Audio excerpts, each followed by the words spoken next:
Oh, hey, good evening, guys. This KB5 MIQ Big Boy. And let me get this camera adjusted to hair. Come here, ham radio cat. You're up here fussing right now. Let's go. That old ham radio cat still hanging around here with me. And she's don't like being held. All right, guys. Hey,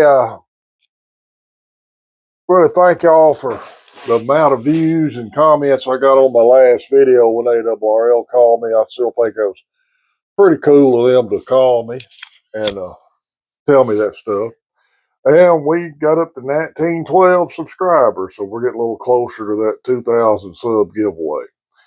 Yeah, and I've seen several posts this week, different guys talking about different issues with field day. Ham radio operators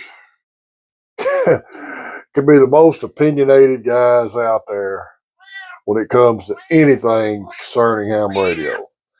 One of the biggest gripes I've seen is allowing the use of amplifiers at field day and claiming they were getting drowned out with their 100-watt and a long wire station getting drowned out by the amp guys. Well, here's how I look at that. Field day is set up for you to go out and test your field setup. So if you went to the field with your radio and a battery and a wire antenna or ground mounted vertical or whatever you decided to use, and you was able to make one contact, you validated that your setup worked. After that, everything else was just gravy. So any other contact you made, a lot of people are kind of turning field day into a contest. And I don't know if the ARRL is really doing that or not. There's reasons my group, we don't, I don't know what the right word is. I'm not saying participate, but we don't register for field day or winter field day. We just doing this to have fun. Some of us have done emergency comms. I, for one, have done emergency comms in a emergency situation back in 2000. Some people were complaining about being able to work field day now from your house. Well, I'm not going to say whether I agree or disagree with that. I will say this. When I did my emergency comm working, the reason they called me up there, the phones were down. They had no local phones or long distance. Arkansas Texas Council of Governments had set up a trailer with a VHF 2-meter ham rig and a public service radio in it. But it wasn't set up very good. The antennas weren't very good, and they set it up right directly under a 3-phase transformer, and the RF was eating that radio up. I worked it for one day up there, and that afternoon the local phone service come back on. So I told them, I'll operate from my house. Y'all call me and I'll relay any messages. And that's what we did for the next week. So I did emergency communications from my house with no power. Took a battery off my bass boat, put my radio on low power, and worked for 2 weeks like that. So there's nothing wrong with them letting them use amps. In my opinion, I kind of think it's a lot of overkill for a field day emergency type deal, but amp in an emergency may help. But if you've made contacts with your setup, you validated that your system will work for field day.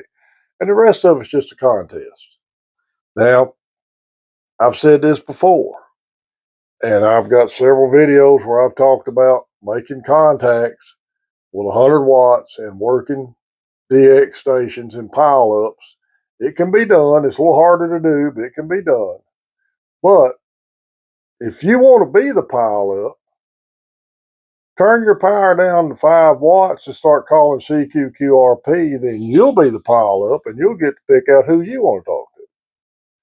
Yes, field day is a good way. It serves 2 purposes, in my opinion, and for what it's worth. It lets you check your field setup out, and it also lets the public see amateur radio in action. And I think that's as important as being able to set up your emergency setup. How else are we going to attract people to this hobby? So there's nothing wrong with how anybody does field day or winter field day. I firmly support anybody's decisions on that. Just get out there and have fun with it. That's all you got to do. Same way at winter field day. We don't register. We'll get on there. We're usually on the air on the actual weekend of winter field day, but we're just on there to have fun. And this is the way it is. That's what this hobby is about. You being prepared for emergency preparedness, but still having some fun with it while you're at it, and showing people what you can do with this hobby. Um, lots of complaints about it, and ham radio operators going to complain. Social media is going to exaggerate that to no end. And I think I've said this before. I'll say it again. Social media is not a good thing for ham radio. Prior to social media, the only people who knew about sad hams was ham operators. After social media, everybody knows about it. And I still think the people that are wanting our bands are just sitting back compiling social media posts in an effort down the road to try to get the FCC to relinquish some of our bands. We've already seen that happen with that HF Modernization Act that luckily got shot down. Anyway, I did read some tragic news about field day where a group did get hurt. I believe an antenna fell they was trying to set up and hurt several of them. So you got to be careful doing this. Uh, I firmly enjoy seeing people go set up for field day with ground mounted verticals. You got to set you up a tent, a canopy of some kind, run you a ground mounted vertical out there from you a little ways, put some flagging tape around it, and have fun with it. Guys, that's about all I can think of tonight. It's still hot down here. Y'all keep all these people down in south central Texas in your prayers for all the flood damage and lives that's been lost down there. It's really a tragic situation. I've already seen where one ham group was trying to get set up to offer emergency communications, but it was too dangerous to even get them in there right now. I'm sure they will be in there before it's over with. Y'all keep that group in your prayers. And if they set emergency communications up in that area and you don't have any valid traffic for it, please stay clear of the frequencies while they're in use for emergencies. That's the best thing you can possibly, easiest way you can help in ham radio. If there's an emergency happening on a frequency and you don't have valid information to pass, then stay off the frequency. Guys, remember Broken Circuit Ranch and Circle 6 mail drop. Kent's business is doing pretty good. He's shipping stuff all the time. So if you're interested in any of his fantastic stuff or even a shack gadget, he's got them on the website. A link to it's in the description. Circle 6 mail drop. Vern's got his mail drop going, especially for you RVers out there. So be sure and check that out.